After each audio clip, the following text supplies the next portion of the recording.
बैसाख मद सकत कर दीन बाबा मन पछिता।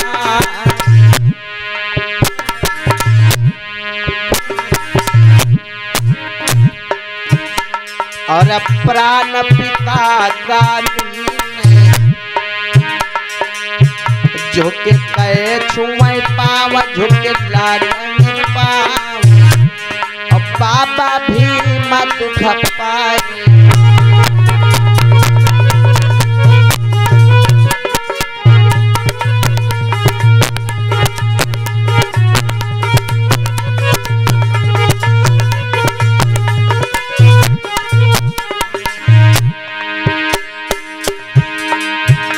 बैसाख मद सकत कर दीन भीम मन पछिताए। और प्राण पिता का दीन झुक गए छुए पाव झुक लागन पाव। एक बार जोरदार ताली।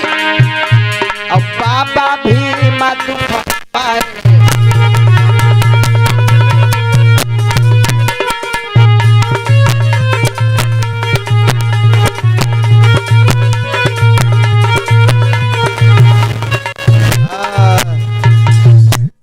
बोलिए बाबा साहब जी।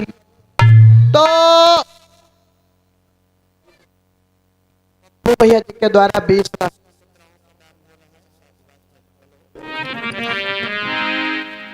नेहरू जी। हाँ बापू। क्या होगा यार आजादी। हाँ।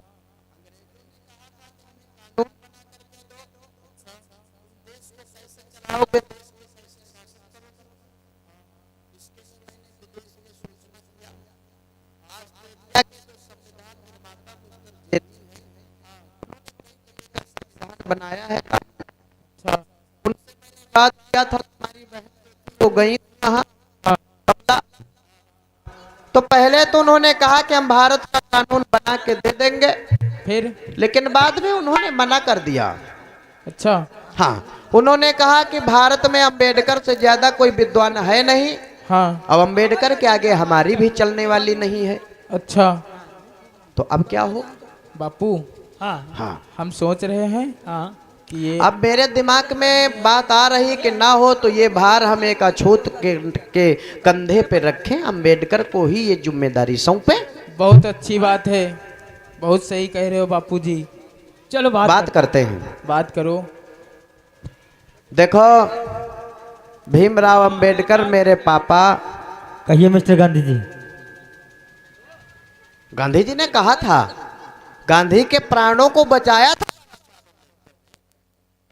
गांधी ने खुद कहा था कि किस तरह से देश के लोग नेहरू जी को चाचा कहते हैं और हमको बापू कहते हैं, क्योंकि मैं नेहरू जी का रिश्ते में बाप लगता हूं, चाचा लगता हूं, इसलिए बापू हमको कहते हैं। और आपने मेरे प्राण बचाया, एक तरह से प्राणों को जीवन दान दिया। और प्राणों को देने वाला कौन होता है? बापा एक समान तो होता है।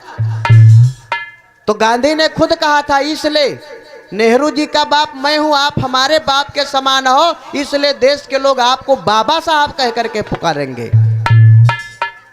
यहां एक एक बात का रिकॉर्ड है। गांधी ने कहा, देखो अम्बेडकर। कहिए मिस्टर गांधी जी। एक हम तुम्हारे कंधों पर बहुत जिम्मेदारी सौंप रहे हैं। कौन सी? आपसे ज्यादा कोई विद्वान नहीं है भारत में इस समय। अच्छा। और हाँ, आप हमको भारत का कानून बना करके दो। अंग्रेजों ने हमसे मांगा है, हाँ, नक्शा मांगा है कि हम देश को कैसे चलाएं, हाँ, हाँ, देश में कैसे बहन बेटियों की इज्जत, समाज के साथ में अच्छा व्यवहार करें, हाँ। हम शासन करें। इसके लिए आप हमें अच्छा संविधान, अच्छा कानून बना करके दो। मिस्टर गांधी जी, हाँ। मैं संविधान तो बना के तैयार कर दूंगा, लेकिन हमें कुछ समय चाहिए। समय कम से कम 3 साल। बस इतना काफी है। ठीक है। बाबा साहब ने कहा कोई बात नहीं, जाओ 3 साल के अंदर मैं आपको कानून बना करके दे दूंगा। बाबा साहब चाहते नहीं थे कि मैं इतना मेहनत करूं इस समय, क्योंकि उस समय बाबा साहब का स्वास्थ्य अच्छा नहीं रह रहा था। डायबिटीज का बीमारी थी उनको, शरीर में, सर में फुंसी फोड़े छोटे छोटे निकल रहे थे। तो बाबा साहब अम्बेडकर ने दवा खा खा करके बाबा साहब ने विचार किया किसी को गीता पर गर्व है, किसी को रामायण पर गर्व है, किसी को कुरान पर गर्व है, किसी को बाइबिल पर गर्व है, लेकिन मेरे इस समाज के पास कोई गर्व करने का हथियार नहीं है, कोई इतिहास नहीं है। और आज मौका मिला है लड़ झगड़ करके, अगर मैं कानून बना दूं